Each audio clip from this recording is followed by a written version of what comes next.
Hello, brothers and sisters. This is Lisa, and I'm here to share some devotionals with all of you. The first one is titled Freedom to Choose. And if it seem evil unto you to serve the Lord, choose you this day whom you will serve, whether the gods which your fathers served that were on the other side of the flood, or the gods of the Amorites in whose land ye dwell. But as for me and my house, we will serve the Lord. Joshua 24, verse 15. The very first effort of Satan to overthrow God's law, undertaken among the sinless inhabitants of heaven, seemed for a time to be crowned with success. A vast number of the angels were seduced, but Satan's apparent triumph resulted in defeat and loss, separation from God, and banishment from heaven. When the conflict was renewed upon the earth, Satan again won a seeming advantage. By transgression, man became his captive, and man's kingdom also was betrayed into the hands of the arch rebel. Now the way seemed open for Satan to establish an independent kingdom, and to defy the authority of God and his Son. But the plan of salvation made it possible for man again to be brought into harmony with God, and to render obedience to his law, and for both man and the earth to be finally redeemed from the power of the wicked one. Again Satan was defeated, and again he resorted to deception, in the hope of converting his defeat into a victory. To stir up rebellion in the fallen race, he now represented God as unjust in having permitted man to transgress his law. Why, said the artful tempter, when God knew what would be the result, did he permit man to be placed on trial, to sin, and bring in misery and death? And the children of Adam, forgetful of the long-suffering mercy that had granted man another trial, regardless of the amazing, the awful sacrifice which his rebellion had cost the King of Heaven, gave ear to the tempter, and murmured against the only being who could save them from the destructive power of Satan. There are thousands today echoing the same rebellious complaint against God. They do not see that to deprive man of the freedom of choice would be to rob him of his prerogative as an intelligent being, and make him a mere automaton. It is not God's purpose to coerce the will. Man was created a free moral agent. Like the inhabitants of all other worlds, he must be subjected to the test of obedience. But he is never brought into such a position that yielding to evil becomes a matter of necessity. No temptation or trial is permitted to come to him which he is unable to resist. God made such ample provision that man need never have been defeated in the conflict with Satan. And that's the end of the first one. And the next one is titled, Follow Not the Multitudes. Thou shalt not follow a multitude to do evil, neither shalt thou speak in a cause to decline after many to wrest judgment. Exodus 23, verse 2. During the 40 years after the flight of Moses from Egypt, idolatry seemed to have conquered. Year by year the hopes of the Israelites grew fainter. Both king and people exulted in their power and mocked the God of Israel. They grew until it culminated in the Pharaoh who was confronted by Moses. When the Hebrew leader came before the king with a message from Jehovah God of Israel, it was not ignorance of the true God, but defiance of his power that prompted the answer, Who is Jehovah, that I should obey his voice? I know not Jehovah. From first to last, Pharaoh's opposition to the divine command was not the result of ignorance, but of hatred and defiance. Though the Egyptians had so long rejected the knowledge of God, the Lord still gave them opportunity for repentance. In the days of Joseph, Egypt had been an asylum for Israel. God had been honored in the kindness shown his people. And now the long-suffering one, slow to anger and full of compassion, gave each judgment time to do its work. The Egyptians, cursed through the very objects they had worshipped, had evidence of the power of Jehovah, and all who would might submit to God and escape his judgments. The bigotry and stubbornness of the king resulted in spreading the knowledge of God and bringing many of the Egyptians to give themselves to his service. It was because the Israelites were so disposed to connect themselves with the heathen and imitate their idolatry that God had permitted them to go down into Egypt, where the influence of Joseph was widely felt, and where circumstances were favorable for them to remain a distinct people. Here also the gross idolatry of the Egyptians and their cruelty and oppression during the latter part of the Hebrew sojourn should have inspired in them an abhorrence of idolatry, and should have led them to flee for refuge to the God of their fathers. This very providence Satan made a means to serve his purpose, darkening the minds of the Israelites and leading them to imitate the practices of their heathen masters. On account of the superstitious veneration in which animals were held by the Egyptians, the Hebrews were not permitted, during their bondage, to present the sacrificial offerings. Thus, their minds were not directed by this service to the great sacrifice, and their faith was weakened. When the time came for Israel's deliverance, Satan set himself to resist the purposes of God.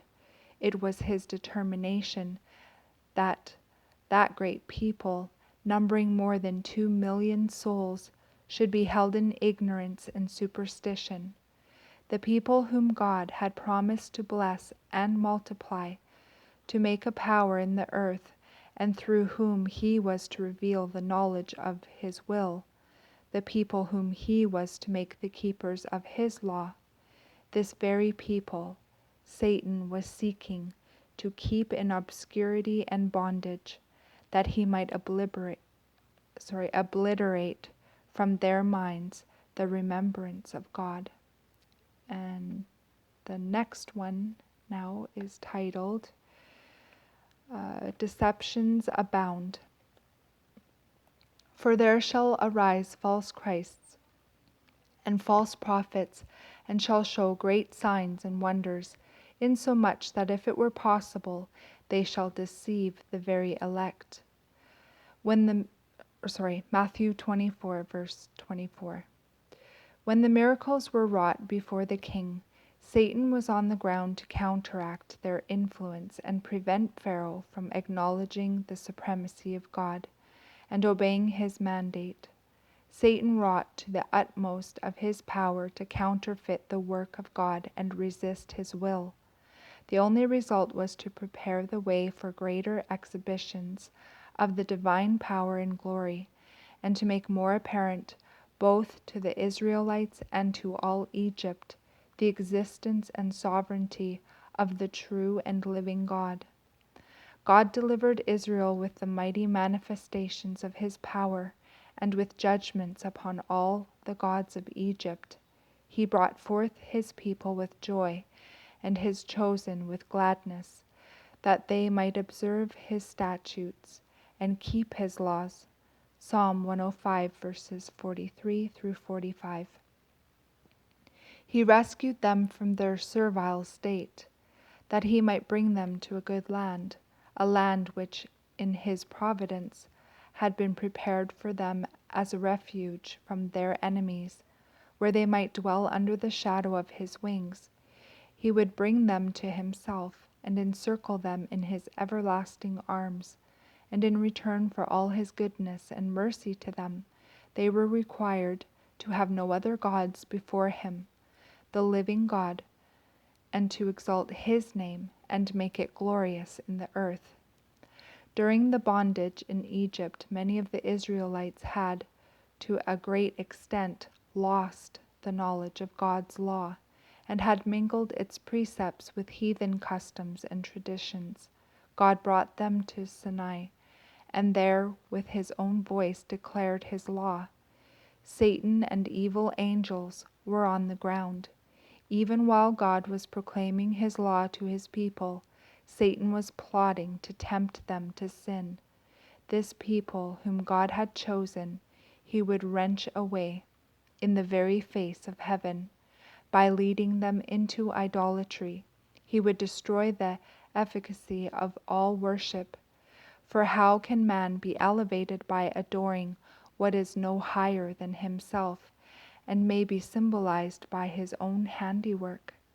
If men could become so blinded to the power, the majesty, and the glory of the infinite God as to represent him by a graven image, or even by a beast or reptile, if they could so forget their own divine relationship, formed in the image of their Maker, as to bow down to these revolting and senseless objects, then the way was open for foul license.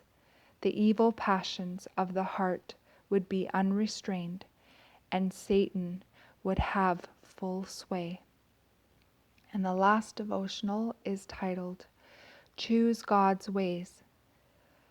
My son, attend unto my wisdom, and bow thine ear to my understanding. Proverbs 5, verse 1. As men increased upon the earth, almost the whole world joined the ranks of rebellion. Once more, Satan seemed to have gained the victory, but omnipotent power again cut short the working of iniquity, and the earth was cleansed by the flood from its moral pollution. Says the prophet, when thy judgments are in the earth, the inhabitants of the world will learn righteousness. Let favor be showed to the wicked, yet will he not learn righteousness, and will not behold the majesty of Jehovah? Isaiah 26, verses 9 and 10. Thus it was after the flood, released from his judgments, the inhabitants of the earth again rebelled against the Lord. Twice God's covenant and his statutes had been rejected by the world. Both the people before the flood and the descendants of Noah cast off the divine authority.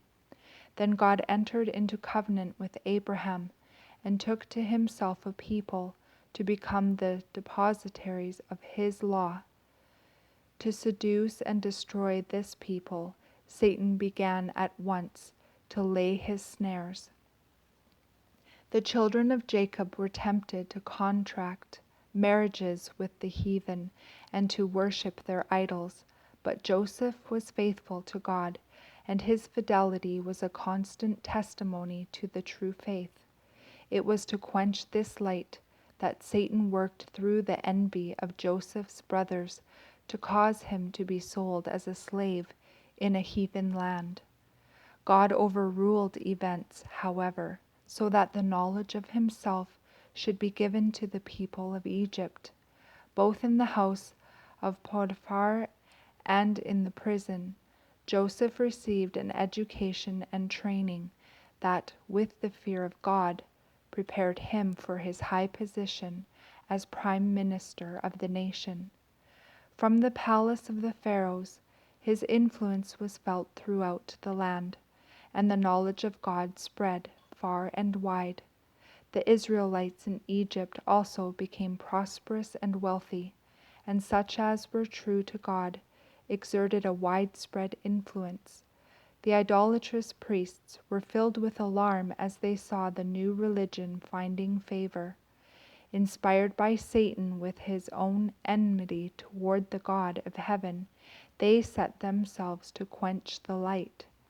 To the priests was committed the education of the heir to the throne, and it was this spirit of determined opposition to God and zeal for idolatry that molded the character of the future monarch and led to cruelty and oppression toward the Hebrews.